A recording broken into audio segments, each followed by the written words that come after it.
नमस्कार, सहारा प्रणाम. समय मुंबईमध्ये आपलं स्वागत. मी निखिला. आता विस्तृत बातम्यांकडे येऊया. अंधश्रद्धा आणि अज्ञानावर पोसल्या जाणाऱ्या अनिष्ट आणि दुष्ट प्रथांचं उच्चाटन करण्यासाठी विधानसभेमध्ये मंजूर करण्यात आलेलं अंधश्रद्धा निर्मूलन विधेयक विधान परिषदेमध्ये मात्र 4 वर्ष प्रलंबित राहिलं आणि त्यामुळे अखेर रद्द झालेलं आहे. विधिमंडळ सचिवालयानं राज्य सरकारला तसं कळवलं असून सरकारची इच्छा असल्यास आता नव्यानं हे विधेयक विधिमंडळामध्ये मांडावं लागणार आहे. या संदर्भामध्ये सामाजिक न्याय मंत्री शिवाजीराव मोघे यांनी अधिवेशनापूर्वी 17 मार्चला विधेयकाचे समर्थक आणि विरोधक यांची एक बैठक बोलावली आहे. या बैठकीनंतरच सरकारची भूमिका स्पष्ट करू असंही त्यांनी म्हटलंय. हे बिल नुसतं पास करून फायदा नाही, त्याला पब्लिक सँक्शन आवश्यक आहे. म्हणून सर्वांना सर्वसंमतीने चांगली चर्चा झाली पाहिजे, भरपूर चर्चा झाली पाहिजे. चर्चेतून मग अजून काही गोष्टी आपल्याला करण्यात ते करू, परंतु हे बिल आलं पाहिजे आणि बिल असं पॉप्युलर झालं पाहिजे. आणि आमच्या लॉ अँड ज्युडिशरी आम्ही ॲक्ट सगळं दिलेलं आहे. माननीय सीएम साहेबांच्या विचारात चर्चा झालेली आहे. केव्हाही कॅबिनेटमध्ये येऊ शकते, मंत्रिमंडळात येऊ शकते आणि मग या अधिवेशनात मोठा अधिवेशन पास होईल. 2004 मध्ये अंधश्रद्धा निर्मूलन विधेयक हे मांडण्यात आलं होतं. विधानसभेमध्ये ते मंजूरही झालं. मात्र विधान परिषदेमध्ये हे विधेयक तब्बल 4 वर्ष प्रलंबित राहिलेलं आहे. त्यामुळे सरकारची नेमकी भूमिका सुद्धा या संदर्भात स्पष्ट होऊ शकलेली नाहीये. आता सरकारची इच्छा असेल तरच हे विधेयक जे आहे ते विधिमंडळामध्ये मांडलं जाईल आणि त्यानंतर संमत होईल की नाही याविषयी सुद्धा एक साशंकता व्यक्त केली जाते. आणि याच विषयावर आज आपण चर्चा करणार आहोत. अंधश्रद्धा निर्मूलन समितीचे प्राध्यापक प्रवीण देशमुख आपल्या बरोबर आहेत. नमस्कार प्रवीणजी, समय मुंबईमध्ये आपलं स्वागत. आपण आता चर्चेला सुरुवात करूयात. प्रवीणजी, अंधश्रद्धा निर्मूलन विधेयक हे विधानसभेमध्ये 2004 मध्ये पारित झालेलं होतं. मात्र विधान परिषदेमध्ये त्यासाठी 4 वर्ष ते प्रलंबित राहिलेलं आहे आणि त्यामुळे ते अखेर रद्द झालंय. एवढी मेहनत जी अनिसनं केलेली होती ती यामध्ये कुठेतरी निष्फळ ठरलेली आहे असं आपल्याला दिसतंय. नाही, अनिसची चळवळ म्हणा किंवा अनिसची मेहनत निष्फळ ठरली असं मी म्हणणार नाही.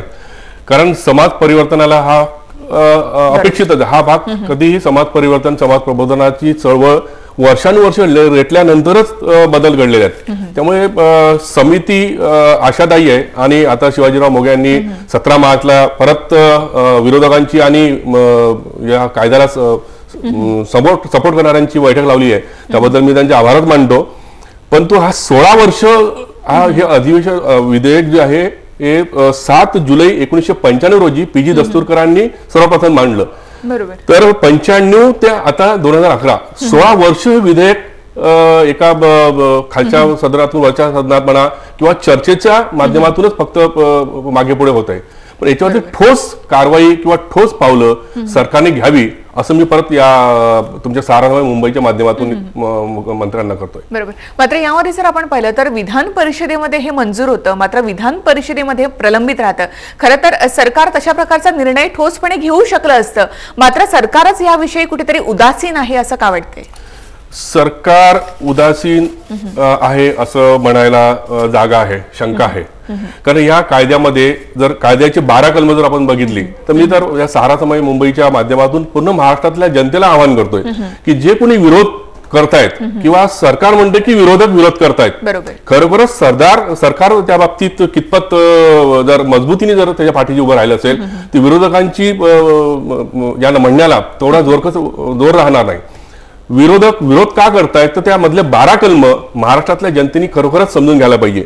इथं एक फक्त मी 12 कलम वाचून वेळेच्या अभावी मला सांगता येणार नाहीत. परंतु पहिलंच कलम जे आहे, असे 12च कलम ज्यामध्ये की भूत उतरवण्याच्या बहाण्याने एखाद्या व्यक्तीला दोराने किंवा साखळीने बांधून ठेवणे, मारहाण करणे, काठीने किंवा चाबुकाने मारणे, पादत्राने भिजवलेले पाणी प्यायला लावणे, मिरचीची धुनी देणे, छताला टांगणे, दोराने किंवा केसांनी बांधणे, त्या व्यक्तीचे केस उपटणे, व्यक्तीच्या शरीरावर अवयवावर तापलेल्या वस्तूचे चटके देऊन इजा पोचवणे, उघड्यावर लैंगिक कृत्य करण्यास जबरदस्ती करणे, व्यक्तीवर अघोरी कृत्य करणे, तोंडात जबरदस्तीने मूत्र किंवा विष्ठा घालणे यासारख्या कोणत्याही कृती करणे. आता हा एक कलम 1 नंबरचा कलम आहे. अशी 12 कलम याच्यामध्ये अगदी अशाच स्वरूपाची याच्यामध्ये. आता यामध्ये कुठेही देव, धर्म, श्रद्धा कुठेतरी शब्द आलाय का हा महाराष्ट्राच्या जनतेला माझा यामध्ये आपण बघतोय की शिवसेना आणि भाजपने याला विरोध केलेलाच आहे. मात्र हिंदू धार्मिक संघटना ज्या आहेत त्या धार्मिक संघटनांनी सुद्धा या विधेयकाला विरोध दर्शवलेला आहे. याला कारणीभूत तुम्ही ज्याप्रमाणे म्हणताय त्याप्रमाणे गैरसमजुती या विधेयका संदर्भातल्या कारणीभूत ठरतात. करेक्ट. माझं आव्हान असेल की प्रत्येकाने हे विधेयक अजून वाचवावं. मध्ये संयुक्त चिकित्सा समितीकडे चंद्रकांत हंडोरे त्या समितीचे जेव्हा अध्यक्ष होते, 80,000 लोकांनी की हा कायदा झाला पाहिजे अशा प्रकारचे निवेदन पाठवले होते. मग विरोध आहे कुठे? काही मुठभर मंडळी, आता हा अनिसनी त्याच्या पाठीमागे आपलं जोर लावलेली आहे. असा विरोधातून विरोध जर करायचा असेल कुणाला तर कदाचित विलंब होत असेल असं मला वाटतं. पण अनिस नेहमीच एका चाकोरीबद्ध आणि विज्ञाननिष्ठतेच्या भूमिकेतून काम करत आलेलं आहे. घटनेच्या मध्ये आपण बघितलं असेल की घटनेमध्ये वैज्ञानिक दृष्टिकोन हा जपासलाच पाहिजे हे नागरिकांचं कर्तव्य दिलेलं आहे आणि त्याच भूमिकेवरती अंधश्रद्धा निर्मूलन समिती काम करते. त्यामध्ये गैर काहीच नाही. प्रवीणजी, आपण यामध्ये पाहतो की श्रद्धा आणि अंधश्रद्धा यांच्यामध्ये कुठेतरी धूसर अशी रेषा आहे आणि त्यामुळेच जे काही विरोधक या विधेयकाचे आहेत त्यांच्या म्हणण्याप्रमाणे ही रेषा जी आहे तीच पुसली जाईल आणि आमच्या श्रद्धेवरच घाला घातला जाईल असा कुठेतरी त्यांचा समज झालेला आहे. नाही, ही त्यांची गैरसमजूत अजिबात नाही किंवा महाराष्ट्राच्या जनतेची गैरसमजूत नाहीये. ही श्रद्धा आणि अंधश्रद्धेची रेषा धुसर जरी असली तर अतिशय स्पष्ट आहे. कारण श्रद्धा ही अतिशय खाजगी बाब आहे. ती त्याचं जेव्हा तुम्ही बाजारीकरण करता त्याचं एका क्षणामध्ये त्याचं अंधश्रद्धेमध्ये रूपांतर होतं. ही बाब सत्ताधाऱ्यांना पण माहिती आहे, धर्माचा बाजार मांडणाऱ्यांना पण माहिती आहे. श्रद्धा ही अतिशय वैयक्तिक आणि खाजगी बाब आहे. ती जेवढी लाईन धुसर आहे तेवढी ती स्पष्ट आहे. त्याच्यामुळे त्याच्यामध्ये कन्फ्युजन असण्याचं काहीच कारण नाही. यामध्ये आपण आणखी पाहिलं की धार्मिक संघटनांचा याला विरोध आहे. आपण यातलं एक कलम पाहिलेला आहे. आणखी अशी कोणती कलम आहेत की ज्यामुळे लोकांचा आणि अशा या धार्मिक संघटनांचा जो विरोध आहे तो मावळेल, त्यांच्यातील गैरसमज दूर होतील? खरं तर जेव्हा जेव्हा समाज प्रबोधनाची चळवळ, मग ते तुकाराम महाराजांचं असो की गाडगे महाराज असो, प्रबोधनकार ठाकरे असो किंवा तुकाराम, म्हणजे सगळ्याच साधू संतांनी जेव्हा जेव्हा समाज प्रबोधनाच्या दृष्टीने जेव्हा जेव्हा काही सुधारणा करण्याचा प्रयत्न केला तेव्हा ज्यांच्या हातामध्ये सत्ता आहे, त्याला धर्मसत्ता नाव द्या किंवा राजसत्ता नाव द्या, त्यांनी नेहमी विरोधच केलेला आहे. कारण जो समाज हा झापडबंद पद्धतीने जगत राहिला पाहिजे, आम्ही सांगू त्या पद्धतीने जसा हाकलू आपण तशा पद्धतीने तो गेला पाहिजे, अशीच त्यांची भूमिका राहिली. कुठलाही त्याच्यामध्ये त्यांना बदल हा नेहमी त्यांना कुठल्या तरी धोक्याची घंटा आहे की काय असं वाटायला लागतं. काही महाराज, मी त्यांची नावं घेऊ इच्छित नाही, नुकताच अनिसच्या कार्यकर्त्यांवरती त्यांनी हल्ला केला, डोकोफोड केली. ते महाराज सरळ सरळ अनिसच्या कार्यकर्त्यांचे हातपाय थोडा असे त्यांना चिथावणीखोर वक्तव्य करतात. तर अशा लोकांना तुम्ही कुठला बापू किंवा कुठला महाराज म्हणू शकणार का? ज्याचा विचार महाराष्ट्रातल्या जनतेने जरूर करावा असं माझं म्हणणं आहे. आणि हे महाराज आणि या महाराजांच्या भोवती असलेला भक्तांचा गोताळा आणि त्या गोताळावर असलेले मतांचं राजकारण आणि या मतांच्या राजकारणावरती असलेल्या राजकारणाचा डोळा, मग तो सत्ताधारी असो की विरोधक असो, हे गणित त्याच्या पाठीमागे आहे असा माझा स्पष्ट आरोप आहे. अगदी बरोबर प्रवीणजी, कारण या प्रकारचं हे जे विधेयक आहे, ही विधेयकाची सगळी कागदपत्र ही सगळ्या मंत्र्यांपर्यंत गेलेली असणार, आमदारांपर्यंत गेलेली असणार आणि त्यांनी ते पूर्णपणे वाचलेलंही असणार. म्हणजे त्यामध्ये कुठेही श्रद्धेला धक्का लागणार आहे असं कोणतंही वक्तव्य नाहीये किंवा त्या संदर्भातलं कुठलंही एक कलम त्यामध्ये टाकण्यात आलेलं नाहीये. मात्र तरी सुद्धा या विधेयकाला वाढता विरोध जो आहे तो तसाच कायम आहे. नाही, मी म्हणेल की विरोध उलट मावळत चाललेला आहे. कारण हे विरोध सत्ताधारी पक्षाने सर्वसंमतीने पास पण केलेलं होतं आणि मधल्या काळामध्ये काही घटना घडल्या महाराष्ट्राच्या राजकारणामध्ये की या विधेयकापेक्षा इतर गोष्टींना जास्त महत्त्व दिलं गेलं आणि त्याच्यामध्ये हा काल व्यापार झालेला आहे. पण मला विश्वास आहे की हा महाराष्ट्र त्या बाबतीमध्ये भाग्यवान आहे की भारतातल्या सर्व राज्यांपैकी सर्वात जास्त समाज सुधारक या महाराष्ट्राने दिलेले आहेत. फुले शाहू आंबेडकर असोत, प्रबोधनकार ठाकरे असोत किंवा लोकहितवादी असो, ही सगळी संतांची भूमी आहे. इथे हा बदल जरूर घडून येईल. याला विरोध अर्थात मी जसं सुरुवातीला सांगितलं की समाज प्रबोधनाच्या मध्ये काल वेळ हा लागतोच आणि प्रबोधनासोबत कायद्याची जर त्याला जोड असेल तर ते अधिक व्यवस्थितपणे त्याचं इम्प्लिमेंटेशन होतं. हीच भूमिका अनिसची आहे आणि म्हणूनच हे सगळं रोखायचं असेल तर कायदा तेवढा आवश्यक आहे. मात्र त्यातल्या गैरसमजुती ज्या आहेत किंवा त्या जे काही समज राजकीय पक्षांमध्ये आहेत, लोकांमध्ये आहेत, ते दूर करणं कुठेतरी गरजेचं आहे. प्रवीणजी, चर्चा आपण अशी सुरू ठेवणार आहोत, मात्र आता वेळ झाली आहे एका छोट्याशा ब्रेकची.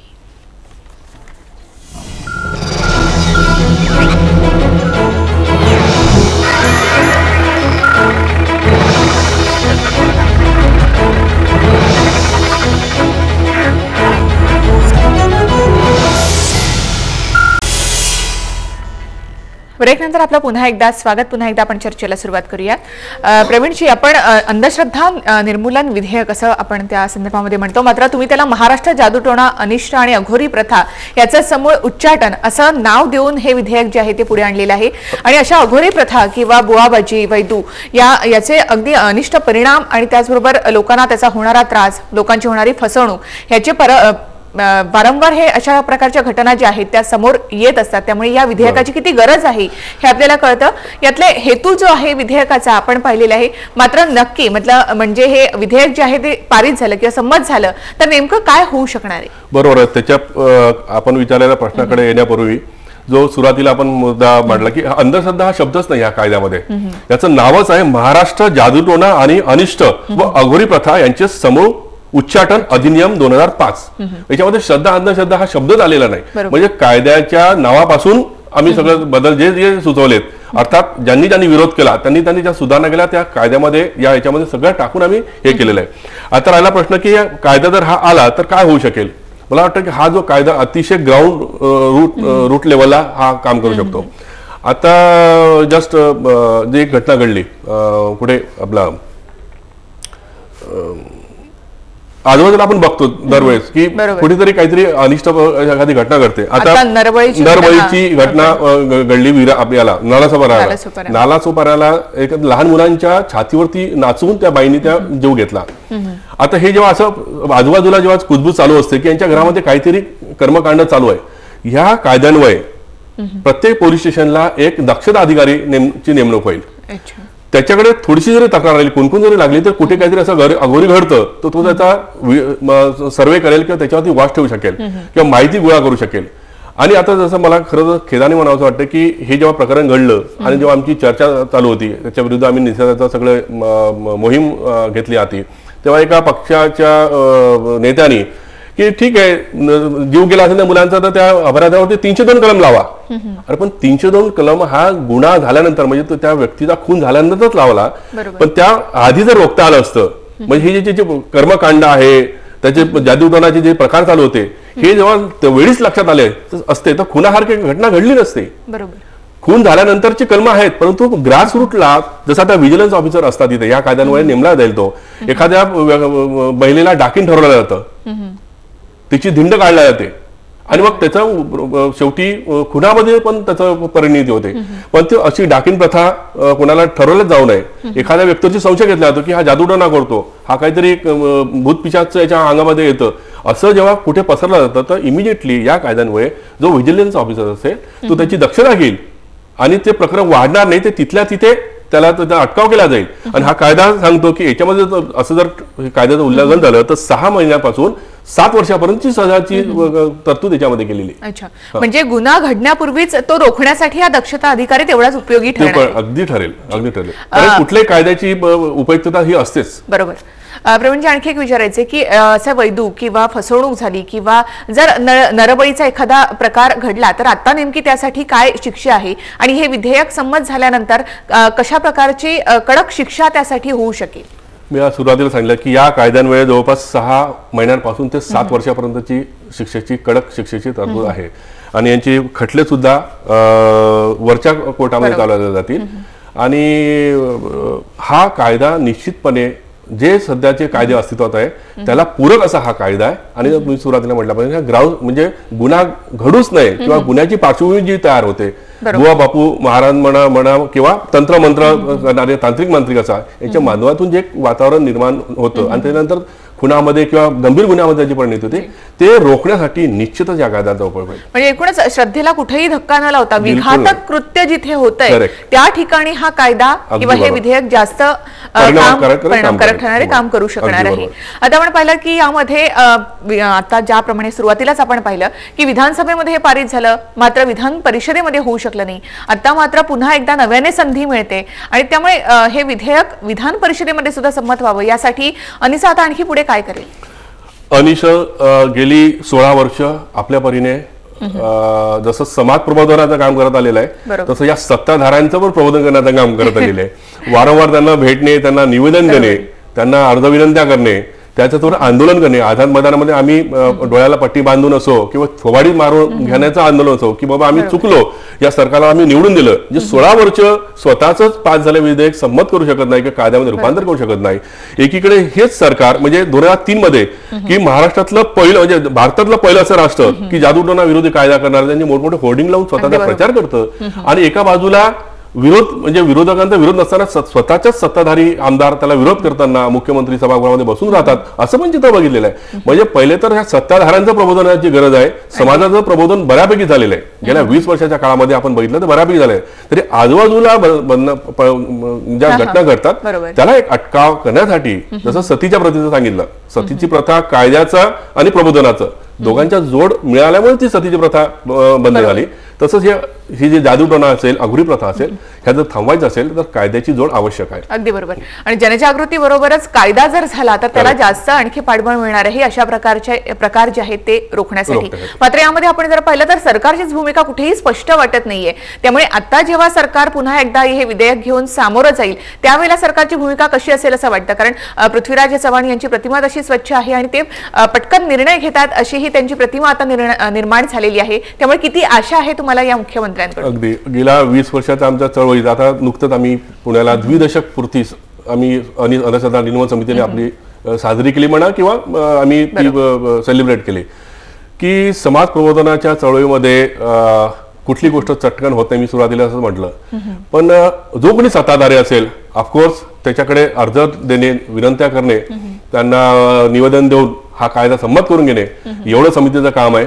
आम्ही सतत लावून धरतोय आणि आशा तर ही आहेच, आज ना उद्या हे समाज परिवर्तन होणारच एवढं तर अनिसला आणि आमच्या सर्व कार्यकर्त्यांना ती आशा आहे. म्हणूनच आम्ही तो त्याला पाठपुरावा करतोय आणि बऱ्यापैकी त्याचं आता जसं मी सांगितलं ज्या कायद्याबद्दलच्या ज्या गैरसमजुती पसरवल्या होत्या त्यातल्या त्यात एक संघटना जी प्रचंड विरोधामध्ये होती अनिसच्या म्हणा कायद्याच्या, आता ती कुठली कृत्य करते आणि त्या अतिरेकी कार्यामध्ये स्वतःच अडकलेली आहे. त्यांची कार्य करण्याची पद्धती आणि अनिसची कार्य करण्याची पद्धती अतिशय वेगळी आहे. आम्ही वेळ लागण्यास हरकत नाही, पण आमची अनिस ही कधी कुठलाही आतताई मार्ग कुठेही हे केलं नाही. अर्ज, विनंत्या, निवेदनं आणि समाज प्रबोधनाच्या साठी जे जे काही म्हणून करता येईल त्या मार्गानेच आम्ही प्रबोधन करतो. आणि आता विधेयक मांडण्यासाठी, त्या विधेयक मांडण्याच्या पूर्वी आता सामाजिक न्याय मंत्री शिवाजीराव मोघे यांनी म्हटलेलं आहे की या संदर्भामध्ये आपण विरोधक आणि समर्थक जे आहेत ते त्यांच्याशी चर्चा करतील आणि त्यानंतर सरकारची भूमिका स्पष्ट होऊ शकणार आहे. काय वाटतं याविषयी? नाही, आता ते अजून मला पण स्पष्ट झालेलं नाही की विरोधक आणि समर्थक म्हणजे समर्थक आमदारांबद्दल बोलतायत ते की विरोधक आमदारांबद्दल बोलताय की अंधश्रद्धा निर्मूलन सारखी संघटनेचे पदाधिकारी आणि जे काही याला विरोध करणारे ज्या संस्था असतील किंवा त्यांचे पदाधिकारी असतील यांची बैठक म्हणतात की ते अजून त्यांनी स्पष्ट म्हणजे मला कळलेलं नाही. अगदी बरोबर. प्रवीणजी, या संदर्भामध्ये आता तुम्ही आमच्या प्रेक्षकांना तसंच सरकारला नेमकं काय सांगाल? तुमची भूमिका अगदी थोडक्यात आम्हाला सांगा. मी एकच म्हणेल की महाराष्ट्रातली जनता अतिशय सुबुद्ध आहे, विवेकवादी आहे. हा कायदा, या कायद्यामधले कलम कुठेही देव, धर्म, श्रद्धा, अंधश्रद्धा याला कुठेही धक्का न लावणारा हा असा कायदा आहे. समाज प्रबोधनाचा कायदा आहे. जे काही कायदे अस्तित्वात आहे त्याला पूरक असा कायदा आहे आणि हा कायदा व्हावा यासाठी जसा आम्ही अंधश्रद्धा निर्मूलन समितीच्या वतीने आम्ही काम करतोय, समाजातल्या प्रत्येक घटकांनी त्याला सपोर्ट करावा असं मी जाहीरपणे इथे आवाहन करतो. आणि विधिमंडळामध्ये हे विधेयक जे आहे ते पारित होण्यासाठी आपल्याला जे आमदार आहेत किंवा जे आपले लोकप्रतिनिधी आहेत त्यांना सुद्धा थोडंसं काहीतरी आवाहन करायचं. अगदी मी अनेक प्रतिनिधी आहेत म्हणजे जसं दस्तुरात आज हयात नाहीत, परंतु ज्या व्यक्तींनी हे विधेयक सर्वप्रथम आणले त्यांच्या विचाराचे अनेक आमदार आहेत. परंतु जेव्हा सत्ताधारी, सत्तेमधले असलेले मुख्यमंत्रीच जेव्हा एखादा नवस बोलतात, म्हणजे बोलू नये, परंतु म्हणजे जेव्हा सत्ताधारी मुख्यमंत्री जेव्हा नवस आणि अशा गोष्टी करतात तर हा त्यांचा भाग आहे. परंतु वैज्ञानिक दृष्टिकोन जोपासावा हे घटनेचं जे सांगितलेलं कर्तव्य आहे प्रत्येक भारतीयाचं, ते जोपासण्यासाठी तरी कधी हे विधेयक पास झालं पाहिजे. आणि त्यासाठी सर्व आमदारांनी, सत्ताधारी असो आणि हे विधेयक मी विरोधी पक्ष किंवा सत्ताधारी पक्ष अशा पातळीवरती तुम्ही कृपया आणू नका. सर्वच, कारण प्रत्येक विरोधी पक्षामध्ये सुद्धा अनेकांना हे विधेयक पटलेलं आहे. कारण अंधश्रद्धा ही काही एका पक्षाची हे नाही, तर ते जर विधेयक झालं तर डेफिनेटली त्याचं श्रेय म्हणा, त्याचा फायदा सगळ्याच पक्षातल्या, सर्व धर्मातल्या, सगळ्या जातीच्या लोकांना होईल. म्हणून सत्ताधारी असो की विरोधक असो, सर्व आमदारांनी या विधेयकाला पाठिंबा द्यावा असं मी त्यांना सर्वांना जाहीर म्हणजे विनंती एकूणच राजकारण बाजूला ठेवून बाजूला ठेवून जनतेच्या त्याचा हितासाठी अगदी- हे अगदी विधेयक बरोबर होणं आवश्यक आहे. अगदी बरोबर. अशा वेळेला हे विधेयक तर मांडलं जाईलच, मात्र अनिसाकडून या संदर्भात कोणते प्रयत्न आणखी केले जातील हे अगदी थोडक्यात सांगा. परत आम्ही या विधेयकाचा जो मसुदा आहे, ज्या कारण काही लोकांना जर आणखी काही आमदारांना असो, सत्ताधारी पक्ष असो, विरोधी पक्षाचे असो, त्या पक्षांना त्यांना जर त्याच्याबद्दल क्लॅरिफिकेशन पाहिजे असेल किंवा काही गैरसमजुती असतील तर आम्ही डेफिनेटली त्या सर्व आमदारांशी चर्चा करायला तयार आहोत आणि यात त्यांनी या विधेयकाला पाठिंबा द्यावा असं त्यांनी आम्ही आवाहन करणार आहोत. जी प्रवीणजी, तुम्ही खूप चांगली माहिती दिलीत आम्हाला इथे आणि तुमची भूमिका सुद्धा तुम्ही इथे मांडलेली आहे, त्याबद्दल धन्यवाद. मी सहारा मुंबईचे पण आभार मानतो की अनिसाच्या आणि ह्या विधेयकाच्या माध्यमातून विधेयकाच्या संपूर्णसाठी आम्हाला एक संधी दिली, त्यामुळे मी पण आभारी आहे. धन्यवाद. एकूणच आपण पाहिलं तर प्राध्यापक प्रवीण देशमुख अनिसाचे सक्रिय असे कार्यकर्ते आहेत, पदाधिकारी होते ते, आणि अनिसाची जी काही भूमिका आहे ती त्यांनी इथे मांडलेली आहे. हे विधेयक जे आहे ते जनतेच्या हिताचं आहे आणि म्हणूनच अशा अघोरी प्रथा ज्या आहेत, अनिष्ट प्रथा आहेत, त्या बंद करण्यासाठी हे विधेयक किती आवश्यक आहे हे सुद्धा त्यांनी आपल्याला इथे समजावून दिलेलं आहे. आता बातमीपत्रामध्ये झाली आहे घेऊयात अल्पशी विश्रांती.